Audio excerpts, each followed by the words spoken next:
Kāpēc treidinga psiholoģija ir svarīga? Vai esi bijis situācijā, kad tev jau ir atvērts treids un grafiks sācis svārstību pretēji virzienam, kurā atvērts treids? Nolem treidu aizvērt ar zaudējumiem, bet ja būtu atstājis treidu atvērtu, būtu tajā nopelnījis.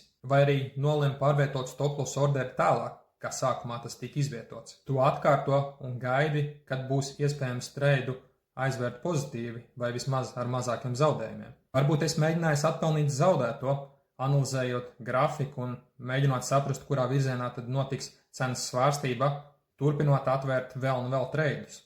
Ir vēl ļoti daudz citu piemēru, kāpēc ir nepieciešams uzlabot savu treidinga psiholoģiju. Treidojot dažādu emociju iespaidā ir gandrīz tāpat kā spēlējot azartspēles. Noslēdzot treidu ar zaudējumiem, tad, kad tiek izjustas bailes, zaudēt vēl vairāk, vai arī atstājot treidu atvērtu, kad ir alkatība nopelnīt vēl vairāk, visticamāk tikai samazinās izredzes nopelnīt treidojot. Un viss sarežģītākais, veicot kādu darbību treidojot, nav iespējams zināt, vai lēmums būs bijis pareizs vai nepareizs, ja nav izveidota treidinga stratēģija, pēc kuras vadīties un pieņemt lēmumus.